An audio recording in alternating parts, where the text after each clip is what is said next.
Like other illustrators, artists, sculptors, you name it, pursuing a creative life can be lonely, but that's not necessarily a bad thing. In fact, it's often necessary. You need that time alone to think, to process, to be creative.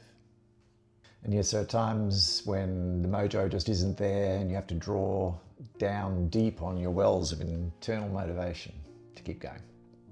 But I'm not someone who can survive on internal motivation alone. I need external motivation. Sometimes I crave it, often to a fault. That's why I post my work to Folio sites. It's probably the reason why I started this YouTube channel.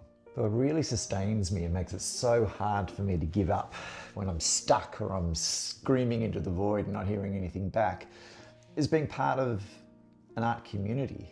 So I wanted to share with you some of my experiences, and maybe it'll encourage some other lonely creative souls out there to be brave and let some people into their creative worlds.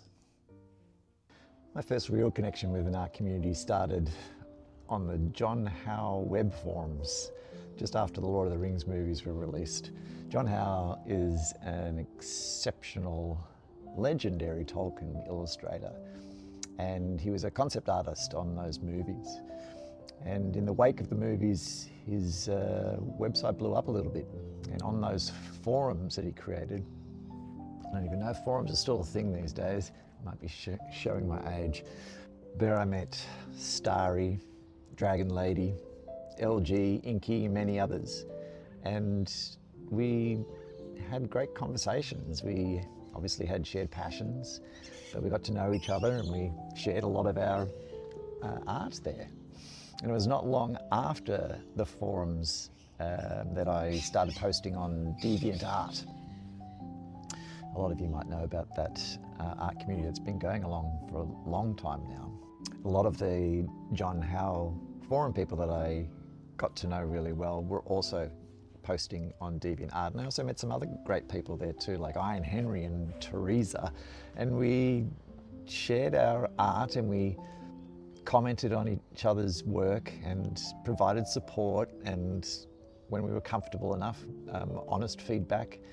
And it was a time when my art career started to take off, and when my own work was really starting to develop, because I was getting lots of great feedback about mistakes I was making or improvements I could be making in my art, and I was receptive to it because I was talking with people who were kind, who were generous, who were vulnerable as well. So you might be somebody who's already posting to art websites, Facebook to Instagram to ArtStation or DeviantArt. But if you're not engaging with other posters there, if you're not commenting on other people's work, if you're not replying to other people's comments, if you're not engaging in the conversation, you're missing out. You're missing out on a really fabulous source of support, for one, but you're also missing out on the opportunity to grow as an artist as well. Of course, another easy way to join an art community is to join an art class. I know it sounds a little bit basic, but most community centres will have some kind of art classes available. Over 10 years ago now, I joined a life drawing class, and it's the one thing I look forward to each week, each Thursday night. I love drawing the human form, but it's more than that. It's the sense of camaraderie. It's the support you get from talking to other artists about arty things, but also non-arty things. You know, we drink wine, we eat cheese, we laugh. And some of the people that I'm drawing with are the same people I've been drawing with for over 10 years. But every new term brings fresh faces and fresh ideas and fresh conversations. So your local community centre will probably offer a variety of different art classes. It could be anything from introduction to painting or ceramics. Our local Living and Learning Centre has a botanical illustration for beginners course. Fantastic. So again, another way to get out of your own little creative space, your own little studio, and be brave and chat to other people. And you don't have to show your work. but I encourage you to. It's a great way to get some feedback. Of course, going to art shows, gallery openings, art festivals, exhibitions is another great way to embed yourself in some art communities. Apart from supporting local artists, it's a great way to meet like-minded, creative people. In Melbourne, there's no shortage of art shows. I'm lucky enough to have some friends who have their fingers on the pulse in the art community and invite me along to meet lots of new artists.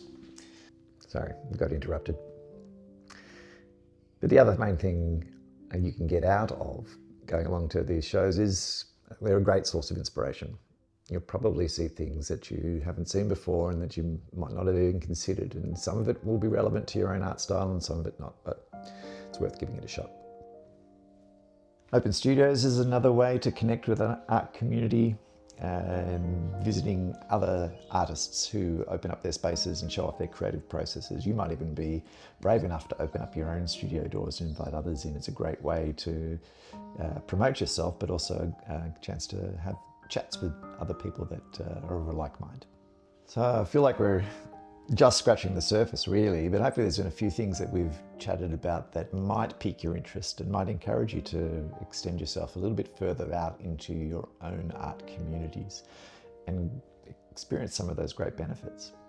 Of course, those benefits include inspiration and motivation, the chance to get feedback and critique about your own work that might help your art go to that next level. It'll also help fight that gnawing sense of isolation that can creep in the solitary pursuit of our art. But by far the greatest asset of an art community, in my opinion, is just the emotional support and the understanding that you get from talking with people who understand what you're going through, because they're probably experiencing it themselves. And I know that for every kind word that I receive from a fellow artist, I like to return that in kind, because we are in this together. This is, as much as it is a solitary pursuit, we are absolutely all part of this one fabulous, great creative world. And it's a lovely way to show that. So my simple pleasure this week, I'm actually going to borrow this one from the aforementioned LG, who I met on the John Howe forums all those many years ago, who is still a lovely supporter and a great friend and a very, very talented artist in her own right. Her simple pleasure, she shared with me, is a nice bowl of hot porridge on a cold, cold morning. I think it gets a lot colder in LG's part of the world than it does here in Melbourne. But yeah, fantastic simple pleasure. And I encourage people to send me through their simple pleasure so I can shout them out here at the end of these videos. I'm not sure what we'll talk about next time. I have some ideas, but let's see.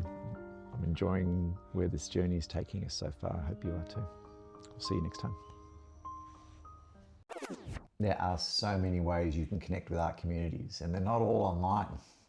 So I thought I might share with you some of my experiences and maybe encourage some people to be creative. That didn't work.